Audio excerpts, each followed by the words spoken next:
नमस्कार दोस्तों, great to India YouTube channel में आपका स्वागत है। यह है फ्यूचर लर्निंग प्लेटफॉर्म। तो सूचना सहायक भर्ती से रिलेटेड 2023 में जो वैकेंसी आ चुकी है उसी से रिलेटेड वेरी इंपॉर्टेंट रहने वाला है ये आज का सेशन, जो आज की अपनी जो क्लास नंबर रहने वाली है 6 नंबर। तो एग्जाम लेवल के जो इंपॉर्टेंट एमसीक्यू सीरीज का जो सेशन रहेगा, और यहाँ पे अब तक अपने 150 क्वेश्चन कर लिए। तो अभी यहाँ पे ये क्वेश्चन जो है 151 से स्टार्ट करते हैं, जो 30 एमसीक्यू रहने वाले हैं। तो चलो सेशन को स्टार्ट करते हैं। सबसे पहला क्वेश्चन, एएलयू बिल्कुल सूचना सहायक में फंडामेंटल से रिलेटेड, जैसा कि आपने देखा होगा 2013 में और जो 2018 में वैकेंसी आई और जो 2008 में जो वैकेंसी थी। तो अभी जो 2018 में जो वैकेंसी गई थी, तो यहाँ पे फंडामेंटल के 10 क्वेश्चन ही देखने को मिले थे।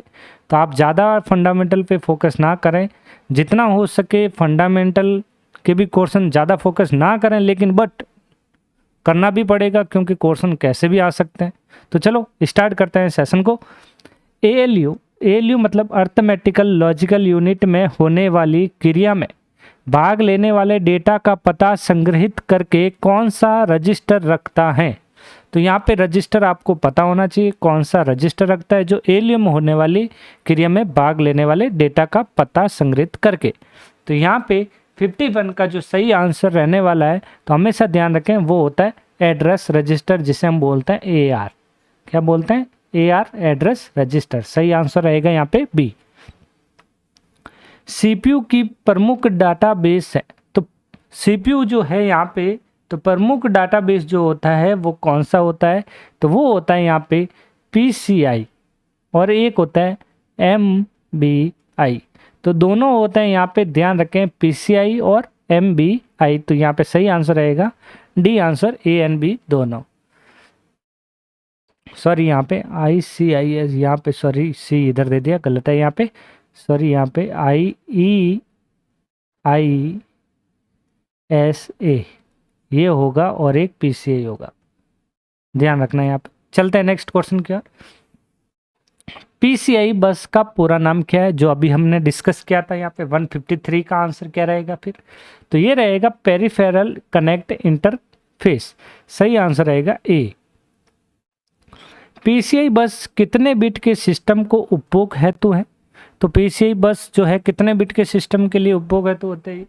तो ये जो होता है कितना होता है, वो होता है 62 बिट। कितना होता है? 62 बिट।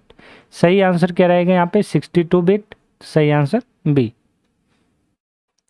ESA बस का पूरा नाम, जो अभी आया था, ESA बस का जो पूरा नाम क्या है वो आपको यहाँ पे बताना है। तो बताइए, इसकी फुल फॉर्म होगी एक्सटेंडेड इंडस्ट्री स्टैंडर्ड आर्किटेक्चर। सही आंसर रहेगा यहाँ पे बी। नेक्स्ट क्वेश्चन, जल्दी से बताइए, EISA कितने मेगाहर्ट्ज की बस है? तो ये कितने मेगाहर्ट्ज की बस होती है यहाँ पे? तो 56 का सही आंसर क्या रहेगा यहाँ पे? 8 मेगाहर्ट्ज। तो सही आंसर क्या रहेगा? 8 मेगाहर्ट्ज। प्राथमिक केस मेमोरी कहाँ लगी होती है? देखिए, प्राथमिक जो केस मेमोरी होती है वो कहाँ पे लगी होती है? वो लगी होती है सीपीयू में। कहाँ पे लगी होती है? सीपीयू में, ध्यान रखें। तो सही आंसर रहेगा यहाँ पे बी। कैश मेमोरी कैसी मेमोरी है? तो कैश मेमोरी जो होती है ये कैसी मेमोरी होती है? तो यहाँ पे वेरी इंपॉर्टेंट पॉइंट, ये जो मेमोरी होती है वो होती है रैंडम एक्सेस मेमोरी, जिसे हम बोलते हैं रैम, रैंडम एक्सेस मेमोरी। तो एक और बात ध्यान रखें, सबसे फास्ट केस मेमोरी जो फास्ट जो होती है वो होती है कौन सी मेमोरी? रजिस्टर। सबसे फास्टेस्ट जो मेमोरी है, फास्टेस्ट जो मेमोरी होती है वो कौन सी होती है? रजिस्टर होती है। इंटेल ने प्राथमिक केस मेमोरी को कितने भागों में बांटा है? तो केस मेमोरी को भी अलग अलग भागों में डिवाइड कर रखा है। तो वो कितने भागों में? तो वो बांटा है 2 भागों में। सही आंसर ए।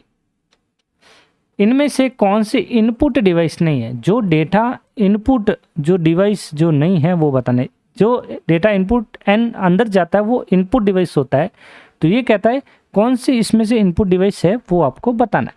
तो कीबोर्ड से टाइप करते तो अंदर जाता है, पाठक का मतलब यहाँ पे टेक्स्ट हो गया। BCR बार कोड स्कैन करता है, अंदर जाता है। फिर यहाँ पे देखा मॉनिटर, मॉनिटर से डिस्प्ले बाहर आता, तो ये आउटपुट हो गया। तो यहाँ पे देखा जाए 160 का सही आंसर क्या रहेगा? कौन से इनपुट डिवाइस है? पाठक। तो यहाँ पे बार कोड रीडर, तो यहाँ पे थोड़ा यहाँ पे देख सकते हैं इनपुट डिवाइस में यहाँ पे क्वेश्चन का अपना आंसर क्या रहेगा, कीबोर्ड भी आंसर राइट हो गया। फिर यहाँ पे BCR जो बार कोड रीडर है, BCR ये भी स्कैनर होता है, तो ये भी एक इनपुट डिवाइस है। तो सही आंसर आएगा BCR और कीबोर्ड। तो ऑप्शन में है नहीं, तो यहाँ पे आंसर ध्यान रखें कौन सा रहेगा, BCR और कीबोर्ड। टैब कुंजी की का प्रयोग किस लिए होता है? तो टैब कुंजी का जो टैब जो होती है इसका जो प्रयोग है किसके लिए होता है? टैब का मतलब होता है आगे ले जाना। तो यहाँ पे ध्यान रखें टैब का मतलब क्या होता है, आगे ले जाना, मतलब पैराग्राफ इंडेंट करने के लिए। तो सही आंसर बी।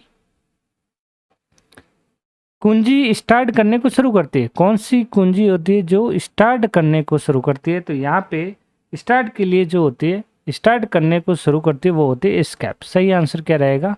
162 का से स्टार्ट को शुरू करती है तो वो होती है, यहाँ पे ध्यान रखें, सॉरी यहाँ पे थोड़ा ऑप्शन गलत हो जाएगा, गलत। तो स्टार्ट को शुरू करने के लिए जो की होती है वो होती है विंडोज़ की। सही आंसर क्या रहेगा? सी। टेक्स्ट को पंक्ति के आरंभ में ले जाने के लिए कौन सी की दबाई जाती? तो जैसे यहाँ पे कोई टेक्स्ट है यहाँ पे हो, तो स्टार्टिंग में लाने के लिए जो की दबाई जाती है वो की होती है होम की। सही आंसर ए। किन कीज से नंबरों की तेजी से इनपुट किया जा सकता है? नंबर को तेजी से इनपुट करने के लिए किसका यूज किया जाता है? न्यूमेरिकल पैड का। तो सही आंसर बी। के माध्यम से कंप्यूटर सिस्टम में टेक्स्ट और न्यूमेरिकल डेटा एंटर करने की पद्धति सर्वाधिक कॉमन है। तो टेक्स्ट की जो न्यूमेरिकल और डेटा एंटर करने की जो सबसे सर्वाधिक जो कॉमन पद्धति जो है वो कौन सी है, वो यहाँ पे बतानी है आपको। तो वो होती है कीबोर्ड। कौन सा होता है? कीबोर्ड। इंफॉर्मेशन इनपुट करने के लिए आप कीबोर्ड या माउस जैसे एक प्रयोग करते हैं। इनपुट डिवाइस, आउटपुट, स्टोरेज या प्रोसेसिंग डिवाइस। तो इनपुट करने के लिए जो डिवाइस कीबोर्ड और माउस जो होते हैं वो क्या होते हैं? इनपुट डिवाइस होते हैं। सही आंसर क्या रहेगा? यहाँ पे बी रहेगा। थोड़ा ऑप्शन में और ये जो अल्फ़ाबेट है थोड़ा रॉन्ग हो गया, तो ध्यान रखें इसका आंसर क्या रहेगा? इनपुट यूनिट आंसर रहेगा। इनपुट यूनिट बोल सकते हैं या फिर डिवाइस कह सकते हैं। तो दोस्तों चैनल से जुड़े रहिए, क्वेश्चन करते रहिए, वेरी इंपॉर्टेंट क्वेश्चन रहने वाला है। चलते हैं नेक्स्ट क्वेश्चन। किसी विशिष्ट कार्य को करने के लिए कौन सी कुंजी दूसरी कुंजी के साथ कॉम्बिनेशन में प्रयुक्त होती है? मतलब यहाँ पे कॉम्बिनेशन, फर्स्ट की सेकंड की, इन दोनों का कॉम्बिनेशन के साथ जो की होती है, फंक्शन की, एरो की, एस्केप की या फिर कंट्रोल की, तो वो की होती है यहाँ पे कंट्रोल की। सही answer D. Number pad direction arrow के रूप में काम करे, इसके लिए कौन सी कुंजी दबानी होगी? तो देखिए, तो यहाँ पे आप देख सकते हैं नंबर की के लिए जो एरो के रूप में काम करे तो वो होती है एरो लॉक किया जाता है। तो सही आंसर रहेगा यहाँ पे बी आंसर राइट। 168 का सही आंसर क्या रहेगा? तो वो रहेगा यहाँ पे नम लॉक। क्या रहेगा? सॉरी एरो लॉक होता ही नहीं है, सॉरी यहाँ पे सही आंसर क्या रहेगा? नम लॉक आंसर राइट हो जाएगा। तो ये जो कीपैड जो होता है तो इसमें यहाँ नंबर जो दे रखे होते हैं, कौन कौन से नंबर होते हैं वो भी आप डिस्कस कर लेते हैं। 8 नंबर, 6 नंबर, 2 नंबर और 4 नंबर। इनसे क्या होता है, एरो की तरह आप इसको यूज कर सकते हो डायरेक्शन के लिए। आउटपुट डिवाइसेस निम्नलिखित संभव बनाते हैं। तो आउटपुट के लिए क्या होता है? आउटपुट का मतलब है डेटा देखना और प्रिंट करना। सही आंसर ए। टैब कुंजी का प्रयोग किस लिए होता है? अभी जस्ट क्वेश्चन आया था, वो होता है पैराग्राफ इंडेंट करने के लिए। एक दिशात्मक बस नहीं है, यहाँ पे जो दिशात्मक जो बस नहीं है वो आपको यहाँ पे बताना है।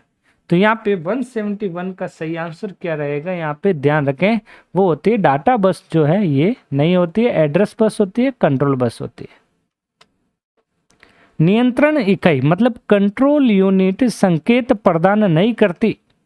तो ये क्या प्रदान नहीं करती है? तो ये ध्यान रखें ऊर्जा संकेत प्रदान नहीं करती है, ये सिर्फ टाइम और कंट्रोल को ही प्रदान करती है।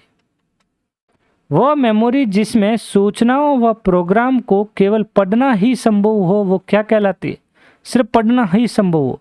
तो रीड ओनली मेमोरी। कौन सी मेमोरी? रीड ओनली मेमोरी, जिसे हम बोलते हैं रोम। रोम के 3 पार्ट बताइए फिर। तो ध्यान रखें एक होता है पी रोम, एक होता है ई पी रोम और एक होता है डबल ई पी रोम। तो रोम की जो है 3 टाइप है। वह मेमोरी जिसमें केवल एक ही बार लिखा जा सकता है और अनेक बार पढ़ा जा सकता है, वो कौन सी मेमोरी कहलाती है? तो वो मेमोरी जो कहलाती है वो कहलाती है पीरोम, प्रोग्रामेबल रीड ओनली मेमोरी, जिसमें एक बार ही लिखा जाता है लेकिन अनेक बार पढ़ सकते हैं। वह मेमोरी जिसमें प्रोग्राम मिटाने के लिए विद्युत तरंगों का प्रयोग किया जाता है। तो विद्युत तरंगों का जो प्रयोग किया जाता है वो किस में किया जाता है? वो किया जाता है डबल पीरोम में, मतलब electrically erasable program read only memory में। वह मेमोरी जिसमें संग्रह किया गया डेटा बिजली चले जाने पर हमेशा के लिए नष्ट हो जाता है, वो कौन सी मेमोरी होती है? बिजली चले जाने के बाद हमेशा के लिए जो नष्ट हो जाता है वो कौन सी मेमोरी? वो मेमोरी होती है रैम, जो टेम्पररी मेमोरी होती है, परमानेंट मेमोरी नहीं होती है। और ये जो एक तरह की कौन सी मेमोरी है? वॉलेटाइल मेमोरी है, मतलब पावर ऑन रहने तक ही डेटा सेव रहता है, उसके बाद हट जाता है। वह मेमोरी जो सूचनाओं को अनंत समय तक संग्रह करके रखती है, वो कौन सी मेमोरी होती है? अनंत समय तक जो बनाए रखती है मेमोरी जो डेटा को, वो होती है स्टैटिक रैम, जो एक जगह रुक जाती है, static RAM. Peripheral input devices, output devices और सेकेंडरी स्टोरेज डिवाइस को क्या कहा जाता है? तो यहाँ पे जो क्या कहा जाता है, इससे कहा जाता है पेरिफेरल्स। सही आंसर ए। अंकगणितीय एवं तार्किक क्रियाओं के दौरान प्राप्त परिणामों को अस्थायी रूप से संग्रहित करके रखता है। तो अस्थायी रूप से संग्रहित करके कौन रखता है? ये रखता है एक्यूमुलेटर। सही आंसर क्या रहेगा यहाँ पे? सी। कंप्यूटर के सभी मुख्य भाग परस्पर संपर्क में रहते हैं। तो ये जो संपर्क में जो रहते हैं वो रहता है डेटा बस के माध्यम से। ध्यान रखें, डेटा बस के द्वारा। सही आंसर क्या रहेगा? ए आंसर यहाँ पे राइट रहेगा। तो दोस्तों आज का सेशन हम यहीं एंड करते हैं, मिलते हैं नेक्स्ट क्लास में बहुत ही जल्दी। तो चैनल को लाइक, शेयर और सब्सक्राइब करना ना भूलें। Thank you.